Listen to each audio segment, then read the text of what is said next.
Denise. Denise. It's Denise. It's Denise. It's Denise. Denise. It's a podcast party. It's a podcast party. It's a podcast party. I gotta say, I feel like we're besties now after this. What's up, guys? It's Denise Salcedo. Hey there, everyone. Happy Friday. It is November 4th, and we are here to chat SmackDown and AEW Rampage. For the most part, we kind of got a lot to talk about. I feel like there's a couple of things I want to get into in regards to SmackDown that'll probably take up more time than others. Rampage today was a pretty noteworthy Rampage. It's been a hot second since we've had a noteworthy Rampage, and we had one today, so I can't wait to get into all of that. But we are going to kick things off with SmackDown and then go into Rampage and then finish it off with that. But before we get started, everybody, just a friendly reminder that tomorrow I'm going to wake up bright and early, be live on my YouTube channel because I'm going to be doing a Crown Jewel watch along. I need content for my channel, so I decided to do the watch along, even though for me in the West Coast, things are starting up at 8:55 a.m. The show starts at 9 a.m. So that's going to be it's going to be an early call time, but you know what? Screw it. We're here. We're going to be live. We're going to be doing it. And that's going to be on my YouTube channel, my Crown Jewel watch along. We got our first super chat of the night. Thank you so much to Darth Steven C777, who says, tonight should be a chill night. And here's my contribution to the Taylor Swift concert fund. As always, guys, please do send in super chats. If you do, you get your question, your comment, your statement read on this show. But really, it just helps keep me funded, helps support me here on these podcasts. So they are much appreciated. And of course, they are going to the Taylor Swift concert fund because I haven't won no Powerball. Tomorrow, I'm going to go buy a Powerball ticket just in case. I mean, like, what are the chances? But like, let's just say I win. I mean, I will literally, if I win the Powerball, if tomorrow I go and buy my Powerball ticket, and if I win the Powerball, I will buy all of my Twitter followers, all my Instagram followers. Let me think. Hold on. I'm doing the math here really quickly. You know what? For sure, all my Twitter followers will get something nice out of me, okay? You will get some nice little gift or something because I will be loaded. But anyways, let's get into the show, everybody. Let's kick things off with SmackDown. We're going to start off with Liv Morgan and Sonya Deville in a no DQ. Really straightforward, guys. You know, with Liv Morgan, they're trying something new out. She's doing more of trying to be a little bit more extreme. We're seeing this more extreme version of Liv Morgan. And for the most part, I thought this match was pretty good. I thought it was a good start to SmackDown.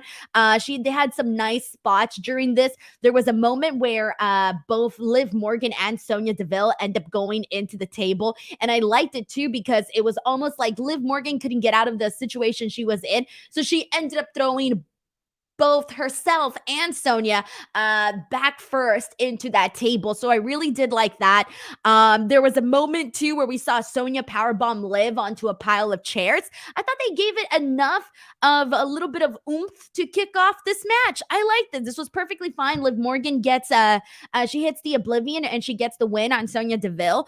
This was definitely, I think, a good match for Liv Morgan to have, and a good one for Sonya Deville to have too, because you know she I would say this is definitely the best work that they've done together, because we've seen them, feud in the past before, and it really wasn't all of that. So I think this was definitely the best we've seen from Liv Morgan and Sonya Deville together. So I'm still liking what they're doing with Liv Morgan. And, what can you do? She just lost the championship. So it's almost like they got to rebuild her up and give you a purpose as to give you a reason like why you should be rooting and cheering for Liv Morgan. So I feel this was a good start to SmackDown. Let's get into Emma. So Emma had a quick backstage interview. As you all know, she returned to WWE last week, and today she did an interview and she said, it's been 5 years since I stepped foot into a WWE ring, and I never thought that it would happen ever again. And she says she just wants to prove herself. But instead, she's confronted by Xia Li, who comes in and tells her that she didn't prove anything other than she's weak. So it looks like we're getting a program between them. Cool. We've talked about this last week. It's pretty slim pickings for the SmackDown women's roster. There aren't very many options, so I'm glad that they found something for Emma to kind of get started with now that she's back with the company. We got another teaser video of the Viking Raiders and Sarah Logan. We still don't know when they're making their return, when she's making her return specifically. We still don't know if this is becoming SmackDown's version of Veer. Veer is coming. Still, well, he eventually came and then disappeared, but whatever. That's a whole other story. I feel like that's what we're getting right now with SmackDown, with the Viking Raiders and Sarah Logan. But at least every week they change up the video. They add a little bit more. So they're coming a lot sooner rather than later. We had Ricochet versus LA Knight today, and I liked this. This was the first thing that LA Knight has done on the main roster that I actually liked, because I wasn't a fan of the Maximum Male Model stuff. Y'all already know that. That ain't even breaking news. I haven't been a fan of pretty much anything they've done with LA Knight on the main roster. In fact, it got to the point where I was just like, end it now. Well, for me, not for him. End it for me, because I was not really enjoying myself.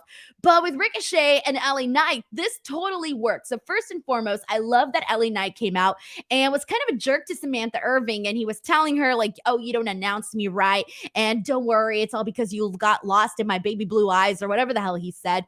I liked this because we know that Ricochet and Samantha, they're a couple. They're a thing. So it's like, if you know, then it's kind of extra heel heat from LA Knight's part to basically be messing with his opponent's girlfriend or whatever.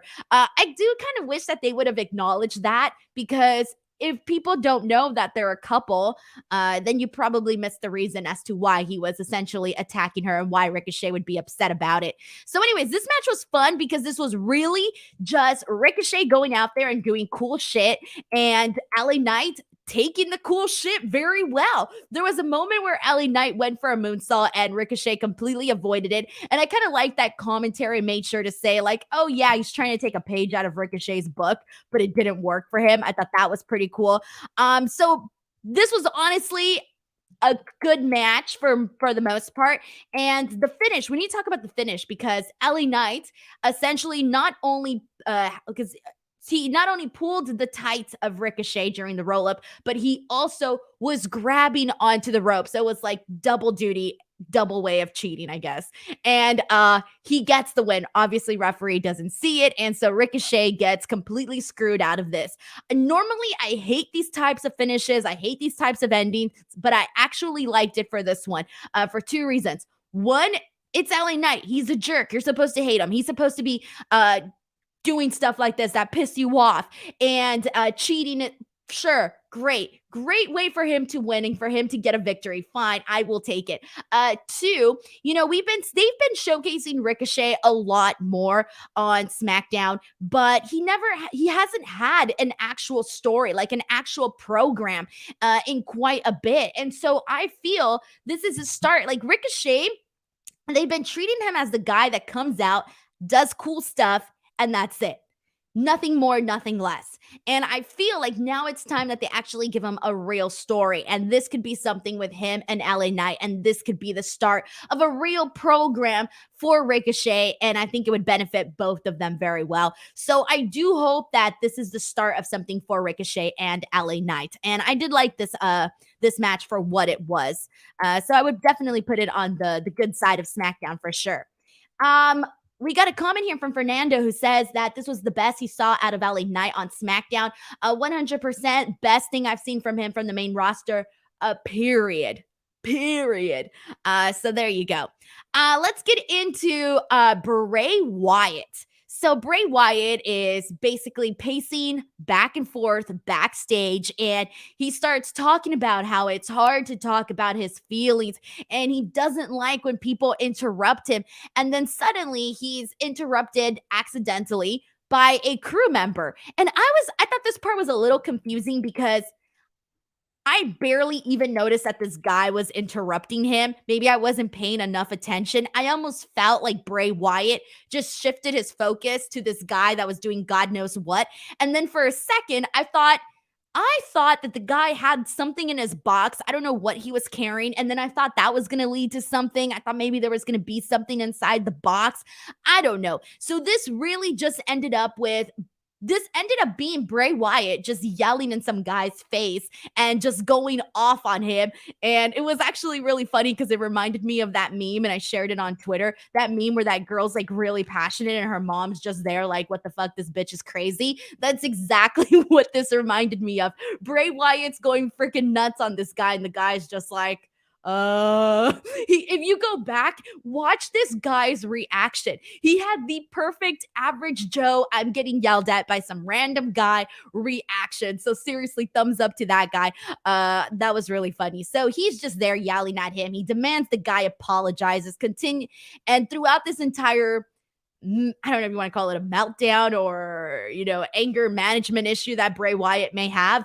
During this entire time, they're flashing all of these like images, the ones that we've been seeing with the Uncle Howdy and all of that. So I'm guessing my assumption of this is that, Bray Wyatt, like he says, it's hard to talk about his feelings. He's not really all there. Like that's what we've kind of gotten from Bray Wyatt, because there's moments where he goes out there and he's like, oh, this is so great, and then all of a sudden he just turns into this whole other person. So I feel like that's what we were seeing, the other side of Bray here today, and that's why we were seeing all of those clips, because I think every time we see those clips, I think that it's supposed to signify that this is Bray's maybe mental issues that he's dealing with. I don't know, guys. I'm trying to read into the Bray Wyatt stuff as best as I possibly can. I don't thrive in these scenarios. I really don't. So that's my takeaway from what I saw from Bray Wyatt here tonight. He will be at Crown Jewel. And he doesn't have a match. So we don't know what he's doing at Crown Jewel. So that's going to be interesting to see what he does on the actual show. All right, let's see what we got here. This is a comment from Major Blood, who says the Bray Wyatt segment was interesting. I was confused because I didn't notice anything, felt kind of forced. Still interested in seeing where this goes, though. Yes, it did feel that way, where it wasn't super obvious that this person was interrupting Bray Wyatt, right? Like it felt like a little bit all over the place in the beginning, but then afterwards you're like, oh, he's just yelling at this guy. Cool. All right. The Usos, basically what we got here is the Usos coming out talking about their legendary reign as tag team champions. They're interrupted by the New Day, and the New Day says they don't want them to beat their record, says they got next, and while they're confronting each other from behind, the Brawling Brutes come out and attack the Usos. Cool, because they have a match at Crown Jewel. Fine. Thumbs up. I'm expecting the Usos to come out as champions from Crown Jewel. So at least we now know that whoever wins in Crown Jewel, whether it's the Brawling Brutes or the Usos, they're going to go on to face the New Day. Cool. And we've seen a lot of, the Usos and the New Day. We've seen them go at it plenty of times, and it's always been good stuff. Nothing new, but always really good quality stuff. Natty versus Shayna Baszler. Ronda watching on the outside. This was a very, very quick match, like quicker than I expected it to be. Shayna Baszler gets the win here. And honestly, I'm kind of just hoping that, okay, so first of all, when Shayna kicks Natty in the face, and they mentioned that they were a tag team. I completely forgot that they were a tag team for like the longest time, mainly because that was kind of a rough period, I would say, for the women's tag team title picture. It was kind of a rough period. So I completely forgot that they were even a thing until commentary mentioned it. And Natalya is like busted open. She's like bloody as all hell. So that was something. But I am more interested. I want to see Shayna Baszler and Ronda Rousey go at it at this point. Like, I want us to get there already. Like, I don't know if that's where they're going, if that's the end game, but I want to get there, and I want to get there now. Now, I don't want to wait any longer. We need to do Shayna Ronda because we've mentioned this again 100 times. There doesn't seem to be very many options for Ronda, and Shayna right now, I think would probably be the best option. Obviously, they're going to build to that a little bit, maybe show a little bit of their friendship, but I want Shayna Baszler, Ronda Rousey now. That's it, because I don't know what else to get excited for in terms of Ronda Rousey as champion right now. I have no idea what else to get excited about. So there you go. Let's see what else we got here. We're gonna move on to MVP. So MVP comes out and he says he has 5 opponents for Braun Strowman. Braun Strowman comes out, runs down those 5 opponents that he had for them. They didn't even get a chance. They just walked down the aisle and then got crushed to pieces. And then this all leads to MVP getting his ass kicked by Braun Strowman. And we are going to be getting Braun Strowman versus Amaz at Crown Jewel. So really a lot of what we saw on SmackDown today was just little ways to continue promoting the fights that you're going to be seeing at Crown Jewel. And we got a lot of video packages today, a lot of video packages. So it seems like not much happened on SmackDown, but that's because we got so much that was just little pieces where they were just continuing or reminding you that, hey, this is the fight that's happening at Crown Jewel. And then, oh, this is what's been going on. So we got a lot of replays today. Well, the one thing we do have to talk about here is that WWE officially announced a World Cup tournament. We do not know who's in the tournament just yet, but they did say that there are going to be 8 top superstars in the tournament. 8 top superstars, and this is looking like it's only a SmackDown thing. They didn't emphasize if this was only a SmackDown thing or a SmackDown and Raw thing, because they did say that it's going to start next week and it's going to start next week on SmackDown. So I think it's only a SmackDown thing. So expect 8 of your best. I'm assuming we're going to be seeing, obviously, Rey Mysterio in there. I should probably pull up everybody else that I think we might be seeing on here. Let's see what else we got. Who the hell else would be on here? Hold on one second. I got to pull up the SmackDown roster really quickly, guys, because I'm looking at this and I'm like, who the hell's going to be in it? Okay, Braun Strowman could be an option too, I guess. Maybe. I'm looking at this. Drew McIntyre. No, Drew McIntyre is like, yeah, the Drew McIntyre could be an option there. Let me see. Who else would they have on here? Drew McIntyre, Rey Mysterio could be an option. Man, there's not really that many options of people that could really be in this. Maybe either Ridge Holland or Butch could be in it. That could be a thing. Santos Escobar would actually be a really good one to be in it too. Sheamus is another one. I think Solo Sikoa would be another good one too. And that's kind of it. We'll see who else they put in there, but there's only so many options that we got there. We got people mentioning Sammy, Cross, etc. YT says, please don't be Shane McMahon. Oh, man. Keeping it Wolfson says, it sounds like the All-Atlantic tournament. Well, this is the world. I think they're doing now. I'm not a sports fan, so I may be completely wrong, but I saw a couple of people on Twitter saying that the FIFA tournament is starting soon. I know FIFA is soccer. I know that. I know. So I'm assuming that's why they're doing it. I don't know when it officially starts. Sorry, I'm out of the loop on that. But I did see a couple of people mention it on Twitter. So I'm assuming that that's the reason why they're doing the World Cup tournament. That's just me trying to piece things together. I don't know. If someone here is a soccer expert, please let me know in the comments section below. Thank you, Ricky. He says, yes, we're a few weeks away from the World Cup starting. Thank you very much. All right. Last but not least, and then we'll get into Rampage, we got the main event on SmackDown, which was for the Intercontinental Championship. Gunther defending against Rey Mysterio. Now, if you've been here on these podcasts before, you know that this is the match that I have been waiting for. I have been waiting for this freaking match. I've been very excited about it because I knew that it was going to be good, okay?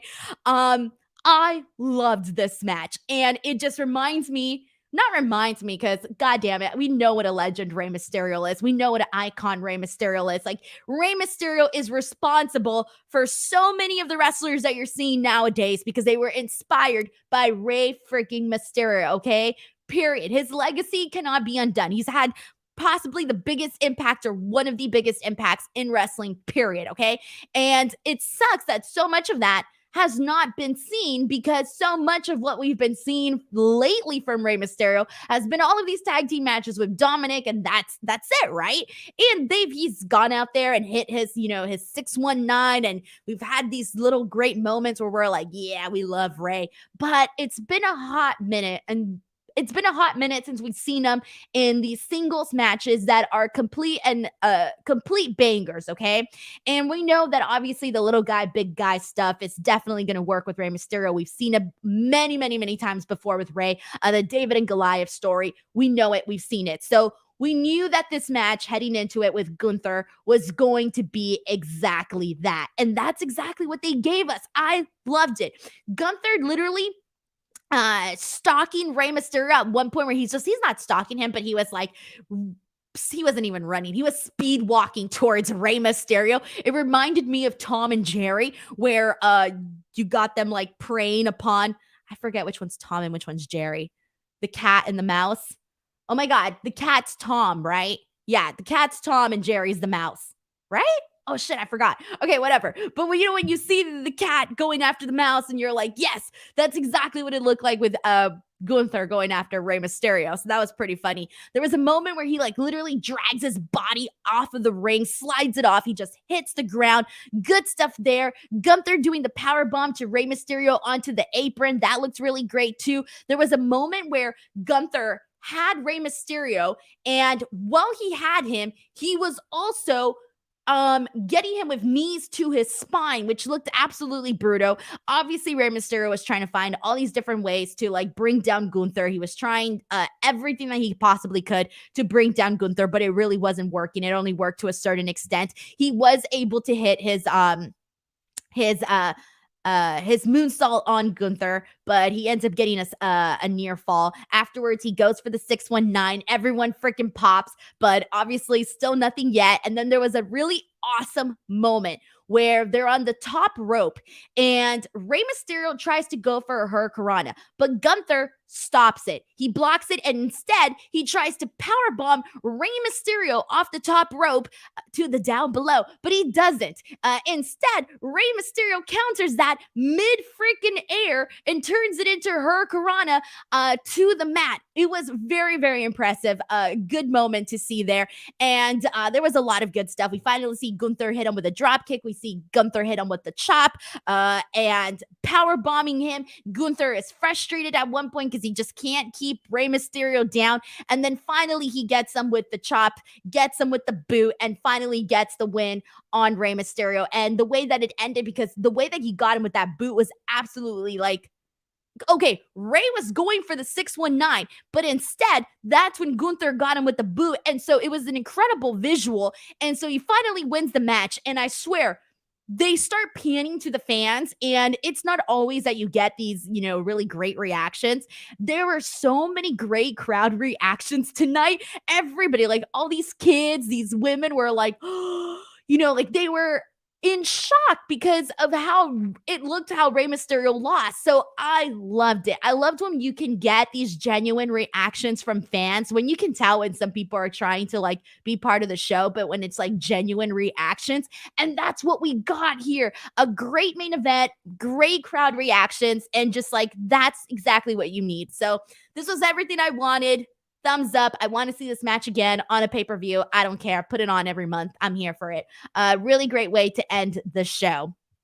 We got a super chat here from Danny Padilla who says, "Hi, Denise. Happy Friday. I feel Ricochet has sadly been wasted for years. He was great in NXT and New Japan. Wish WWE had done more with him from the start." I mean, I cannot disagree with you whatsoever, Danny.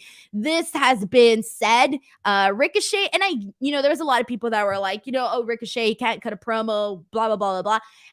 I get all that, but dude can go and dude can do cool stuff. How many times haven't I sat here before and talked about things that appeal to the casual viewers? The casual viewers, man, would eat up Ricochet, because Ricochet is the kind of person, the kind of wrestler that you see do cool stuff and you're like, man, oh my God, I'm so excited for him. Like, you can ask so many little kids who your favorite wrestler is, and they're going to be like, oh, it's Ricochet. And you're like, really? It's Ricochet? We haven't really seen him do much, but it's because he goes out there and he does cool stuff. So he's a very easy person to sell to the general audience. So I don't know why I don't know why they've had him do nothing really. Nothing. But it finally feels like they're starting to do something with Ricochet. And that's why I'm really hoping that they do this program with him and LA Knight and, give him a little bit of a personality. Let him show who is Ricochet besides the guy that goes out there and makes you go, makes you gasp because he did whatever. You have to give him a little bit more than that. And I think that he's a very, very easy person to, make people a fan of. It's very easy. Thank you, Danny Padilla, for the super chat, BTW. It's very much appreciated. Let's go ahead and get into AEW Rampage, everybody, because there's quite a bit to talk about for today. It's probably going to take up most of our conversation. So, all right. We had Shibata and Cassidy. This was the match that, when it was announced on Wednesday, everybody was like, holy fuck, what? I mean, we talked about this. We talked about Shibata, being out for 5 years, wrestling one match at Wrestle Kingdom, and just obviously not wrestling consistently anymore. We talked about that, and they even recapped, some of his injury and everything that he dealt with on today's Rampage, right? So that was something that I mentioned on Wednesday's show, where I thought, man, I don't know what to think in terms of, I just hope he's okay. I hope everything's safe, etc. Because you just don't know, right? Especially with something that serious. Okay, fine. So that's one portion of it. So you're thinking like, oh, he's back. And not only that, he's having this match with Orange Cassidy, which I don't think many people expected. Obviously, we saw him at Forbidden Door. We saw all of that played out, but I still don't think many people were expecting to see this one-on-one match on Rampage. Definitely not. Dave did basically say that Shabata did ask for 2 matches, and the 2 matches that he asked for was for a match with Orange Cassidy and a match with Bryan Danielson. We still don't know if and when the Bryan Danielson match is happening, but those are the 2 matches that he requested, that he wanted, and he got one of them here today. Before we get into the actual match, we also had Mike Tyson on commentary. We knew he was going to be part of the broadcasting team for today because they had made that announcement already, so we already knew it. I actually thought Mike Tyson was going to be doing the entire show, but they only had him do one match, and of all matches, it happened to be this match here. Now, Mike Tyson was interesting on commentary because so he sounded like he was very excited to be there. You can tell he loved to talk because he kind of kept talking over people and was kind of cutting people off and not letting the announcers do their roles that they normally do. The play-by-play wasn't really there in terms of, because you had Mike Tyson kind of stepping over that. It was, everybody obviously has their role on a commentary team. Like, part of the booth, everybody has their designated role on what they're supposed to do, what part of the match they're supposed to cover, all of that, right? And so Mike Tyson kind of went in there and pretty much took over. He was just saying whatever he wanted when he wanted. He was like, ooh, ah, ooh, we got so many oohs, like so many. I at one point wanted to count the oohs, but I didn't. Whatever. So he would look like he was having a good time, all right? With that being said, he did sound like a fan. He sounded, if you were to let a fan join in on and do commentary, I think they would sound exactly like Mike Tyson, because that's what he sounded like. But I will say this, though. For this match, it was kind of weird having him do commentary for this match, because I think this was such a, a big deal of a matchup that you kind of maybe wanted to take it a little bit more seriously, and having Mike Tyson on commentary kind of took away a little bit from the seriousness. I'm not saying that the match had to be serious or anything like that, but it did kind of take a little bit of the attention away, because you were thinking, there were a couple of moments where they were putting Mike Tyson's face in the you were getting two shots. You were getting the camera shot with the match and everything that was happening in the ring. And then you were getting Mike Tyson's reactions, which were hilarious, by the way. But either way, I did think that for a match like this, you didn't need to have Mike Tyson on commentary. If you were going to have him on commentary, I probably would have put him on any other match but this one here. But whatever. With that being said, I didn't hate Mike Tyson on commentary. It was funny, but it reminded me of this. You know, when a little kid does something cute, or like, let's say you're working and a little kid does something, you give a little kid a spot, right? You're like, oh, that's so cute. Now get out. It's done. You were cute. Time's up. You got the opportunity. Now move away so we can continue on. That's exactly what it kind of felt like having Mike Tyson on commentary. Like, oh, it's cute, a little ha-ha there, but it's good for a one-time thing, and that's about it. Let's move on from here. That's kind of how I felt, because I did think that a little bit was taken away, where you didn't have I feel like a little bit from the commentary side was taken away because you had Mike Tyson there. But with that being said, it was fine, whatever. Now into the match itself. Obviously, a lot of people were arguing on Twitter about the finish of the match, because you saw Cassidy get the win. And I get why people are upset. I get the argument. I completely get it. I just feel that going into this match, it was very obvious that Cassidy was going to win. And so there was a lot of people that were not happy about it. And so I did see that disagreement. I get it from a booking standpoint and from a storytelling standpoint. I get it, wanting to have Shibata get the actual win here. The only reason I knew Cassidy was going to get the win was one, he's an AEW guy, and two, he's your champion. He just won the title. I wasn't expecting him to lose whatsoever, but there was that argument on social media. Hell, I even had that argument here at home. I was arguing about this with my husband, actually, because he thought that Orange Cassidy should have lost this match, and he said Shabata should have won this match. And I was like, nah, bro, this is what's going on. This is why Orange Cassidy had to win the match. So I myself had my own argument at home about this match. And so it's a whole thing. So it was funny because I didn't realize people were arguing about it on Twitter until after I had my own argument. Then I went on Twitter and saw that more people were arguing about it. So I don't know what side everybody's on, but I feel that both sides have a good argument as to who should have won and whatever, right? To me, it just seemed very clear that it was going to be Orange Cassidy. Either way, the match itself, I thought it was fine. I didn't think it was a classic, but that's fine. I thought it was a good match. I mean, dude, Shabata looked freaking great, man. So freaking, fit, and everything that he did looked great. I thought it was fine for what it was. I loved, the slaps, the elbows from Shibata to Orange Cassidy, even him being a little playful with Cassidy and, doing those, the mocking him with those kicks that Orange Cassidy normally does. It did make me a little nervous seeing anytime Shibata would land on his head. I think there was like maybe one or two instances where we saw something like that. And obviously that's going to happen because, the story, the background. So you get a little bit, on the anxious side, right? We're all humans. We don't want anybody to get hurt.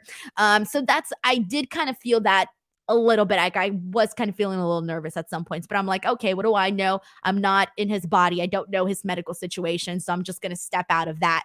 But regardless, Orange Cassidy hit the orange punch and gets the win. I did think they kept the match somewhat simple, and I don't blame them for keeping it a little bit on the simpler side. So there you go. That was Shibata. That was Cassidy with Mike Tyson on commentary. Oh, I do want to say one more thing about Mike Tyson. So during those shots where they were showing the match and they were showing Tyson, you know what it reminded me of?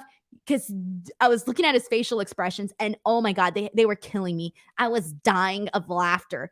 It reminds me of, when everybody has like a grouchy dad or like a grouchy grandfather or someone who's like grouchy in their family. Usually it's men, sorry. Well, maybe because Mike Tyson's a guy, so I'm going with a guy here. But You know when someone's grouchy and they don't want to do anything, and then you're like, come on, like, do this thing with us. Like, you're going to have a good time. And then finally, dad's like, okay, fine, I will do this thing. And then dad ends up enjoying himself more than anybody. And he has the face of like an excited little kid. That is exactly what Mike Tyson reminded me of this. Like, he reminded me of those dads that had to take a lot of convincing to get there. But now that he's there, he's having the time of his life. Sorry, I didn't mean to hit the microphone, but that's exactly what Mike Tyson's face reminded me of. So I would have put him in a different spot for this, but fine, whatever, no big deal.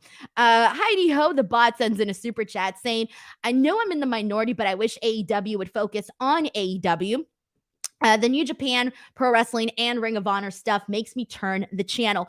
You know, I think that, well, here you go. So with Ring of Honor, you have seen this. I've seen it all across the board with on social media. I've seen it. People don't want to see the Ring of Honor stuff on AEW. And if they do, they maybe only want to see it with specific people. And those specific people are the big stars, i.e. Samoa Joe.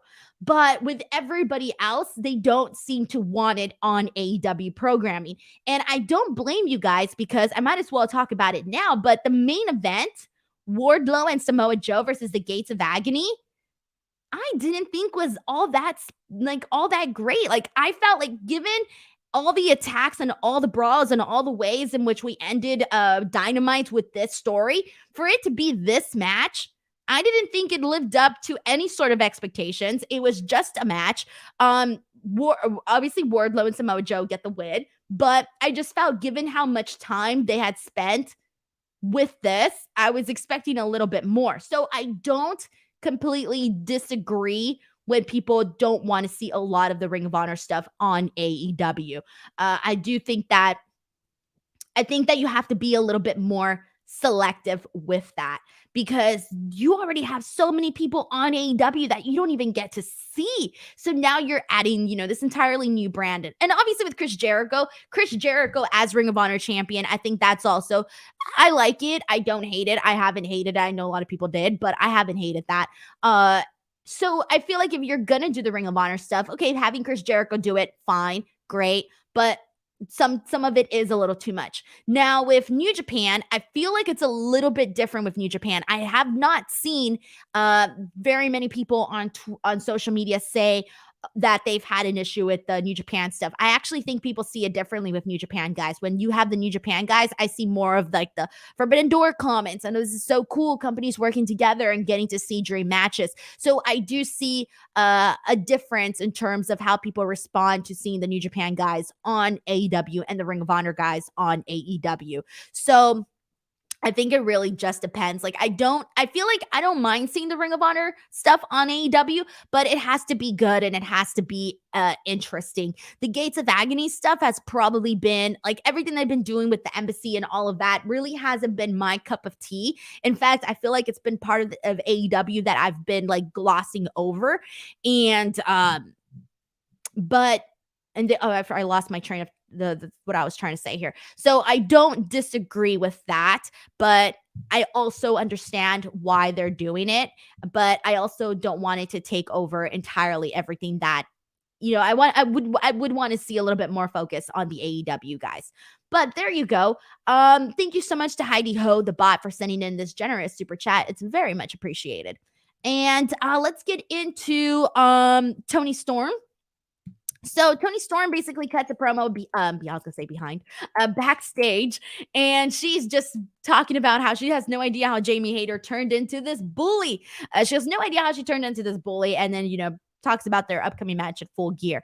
So let's get into the tag team match that we got, which was Britt Baker and Jamie Hayter teaming on to take on Madison Rayne and Skye Blue. I liked this match. Honestly, I kind of wished it would have gone a little bit longer. And I know some of you are going to be like, what? No, I think this match could have gone just a tad bit longer, maybe like an extra 1 or 2 minutes, because I was really getting into the exchange that Jamie Hayter and Madison Rayne were having, when all of a sudden Jamie hits her freaking lariat and it's done. Your match is over. And I'm like, okay, match is over. But it was at that point in the match where I was starting to get into it a little bit more, and then it just ended. So I would have liked maybe just a couple more minutes there for us to really enjoy it. I'm loving what this has done for Skye Blue. Just her getting the spot period is definitely helping her out a whole lot. Her and Madison Rayne, it's fine. It's a fine little matchup there. It gives people like Britt Baker and Jamie Hayter an opportunity to team up and get a win. But let's talk about what happened afterwards, because after the match, we have Britt and Jamie attack Madison and Skye Blue. So Toni Storm walks out there and she just like sucker punches Rebel, and Rebel takes it really well. She just gets it and plop, she's on the ground. She finally makes her way over to Jamie Hayter and they just go off, like they just square off and like punches thrown, etc. And Britt comes in and helps out Jamie Hayter and hits Toni Storm with the championship bout. Now, I'm curious as to what the hell is going to happen at Full Gear. Like, I know this isn't a Full Gear prediction show because we still got a ways away, but I'm wondering, because I mentioned this on Wednesday, but I don't want to see a new champion be crowned if it's still the interim championship, just because I do think that takes away from the excitement. So I hope that they haven't forgotten to continue the story with Britt and Jamie. So I hope, I'm sorry, I hope Britt Baker gets involved and costs Jamie Hayter this match, just because I want that story to actually come to fruition. And if and when we see Jamie Hayter become AEW Women's Champion, I want it to be for the actual title, not for the interim title. So that's kind of where I'm at on that. And I hope that they haven't completely disbanded that.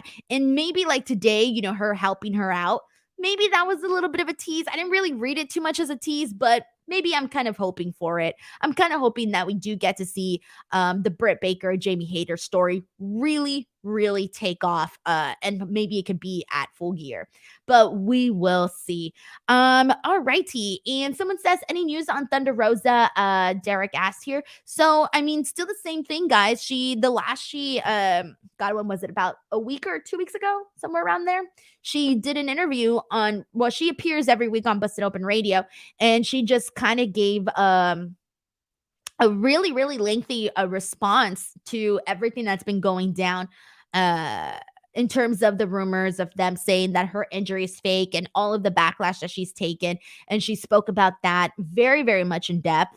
And yes, I retweeted that article when it came out. If you guys would go and Google it and find it, the Busted Open interview that she did, honestly, I think it's definitely worth a listen, because she really, really talks about just kind of all the stuff that she's been dealing with and a lot of the backlash that has come with people saying that she's faking her injury, and, all of these rumors that are being spread about her. And she's talking about how it literally takes just one person with clout to spread an ugly rumor and for it to take off and to damage somebody's career and reputation, right? So she talks about that. And she also says, if you want to keep posted with my with what she's dealing with medically speaking, she covers it on her vlogs. She's posting about it. She says that she posts, whenever she goes to the doctor, she posts all of that in her vlogs. I haven't seen them yet, but she did talk about that in that interview with Busted Open Radio. So there you go. That's probably the latest that I know of in regards to Thunder Rosa and all of that right now. And she did say she was aiming for a January return. I think she was aiming for it.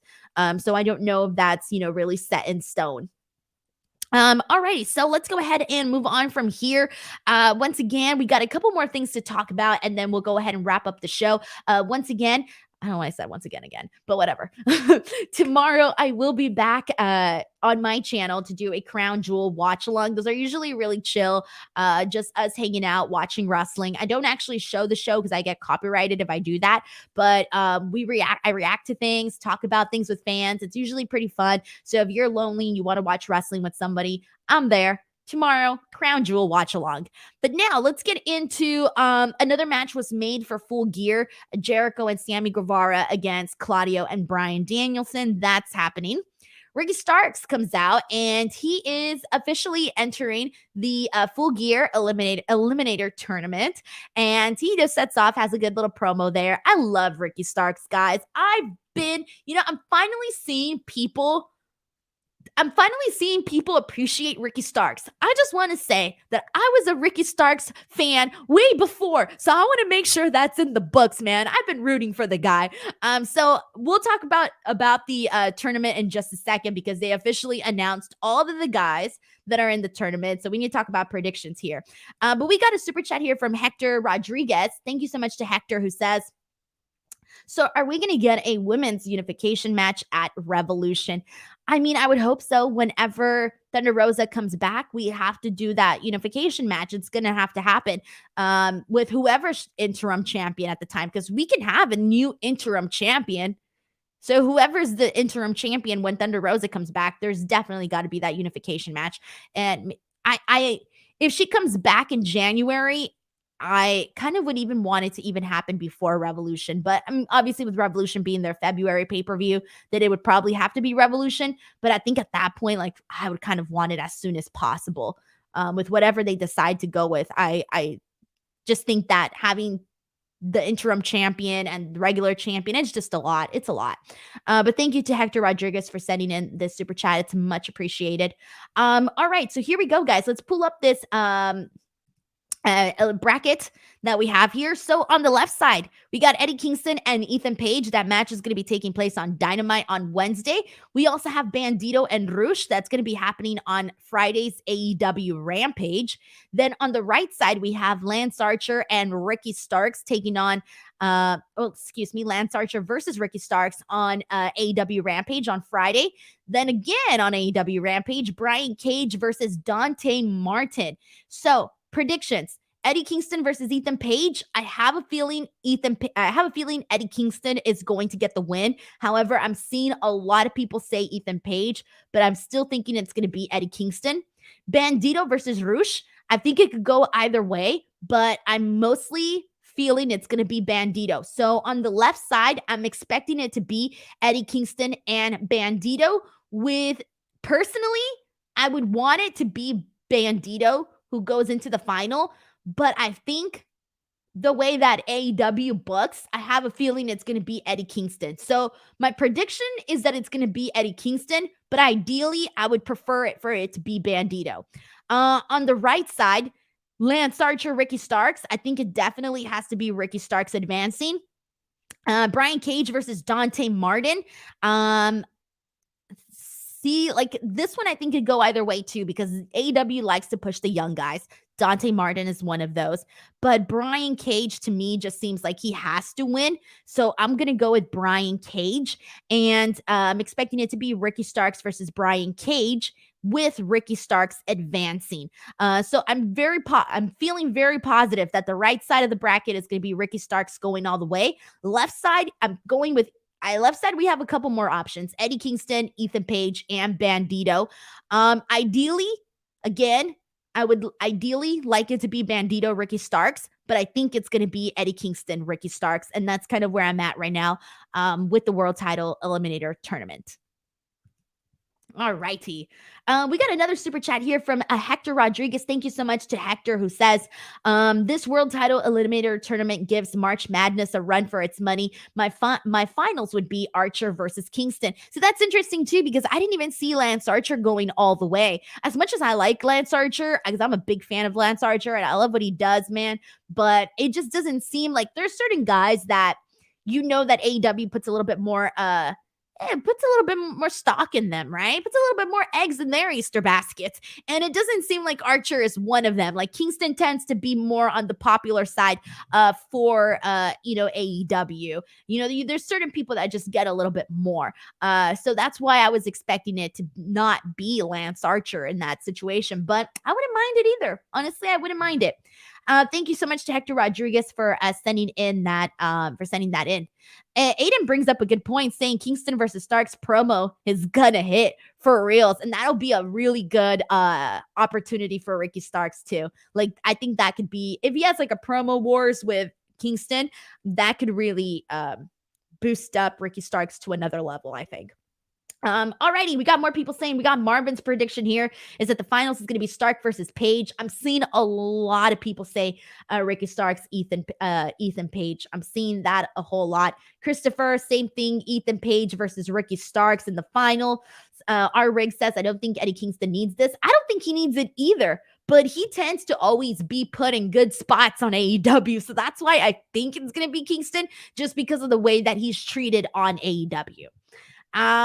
And we got John here guessing that Ricky Starks will win the tournament. As for the winners, I would love to see Ricky Starks or Bandito. Ricky Starks or Bandito winning the tournament would be chef's kiss for me. Everybody else, I'd be like, thumbs up. I got my favorites too, you know. We all got favorites here. If this was my promotion, man, I'd be booking Bandito up the butt. He'd be winning everything. All right, moving on from here. Let's see what else we got. And someone out, Hector Rodriguez also says, and speaking of Paige, is Hangman doing okay? Well, we haven't heard anything new since the night after it happened. There hasn't been anything new just yet, unless I missed something. I haven't seen anything. All righty, so oh man, guys, that's it. Oh, wait, I did. I already talked about Wardlow, Samoa Joe, and the Gates of Agony. I talked about that earlier, but I did forget to mention that Powerhouse Hobbs afterwards again confronted Wardlow. As we know, that's how Dynamite ended too, with him basically signaling that he's going for the title. For a split second, though, I don't know, maybe it was just the way Samoa Joe looked when he was behind Wardlow. For a split second, I thought he was going to turn on him. I don't know why, but I sensed it. For a split second, I just thought, what if? Then it went away. But either way, guys, that was SmackDown. That was Rampage. Before I wrap things up, thank you guys so much, as always, for tuning into the show. I hope you guys had a good time. Please let people know if you did. Share it on Instagram, on Twitter, whatever your favorite social media app is. Tag me. I do see all of that stuff. I am disgustingly obsessed with social media. It's disgusting. I hate it, but I'm on every single app and I'm fully aware of everything. So make sure you guys tag me. If you promote the show, I always retweet people and all of that good stuff. So please do that. Share it. Let people know you're having a good time. And then I am back here on Tuesdays for NXT, Wednesdays for Dynamite. That's my most popular show of the week. And then Fridays, SmackDown and Rampage. I will see you guys tomorrow, my YouTube channel, youtube.com/Denise Salcedo for Crown Jewel Watch Along. Until next time, I'll see you guys back here on F4W on Tuesday. Bye, everyone. Take care. Have a great weekend.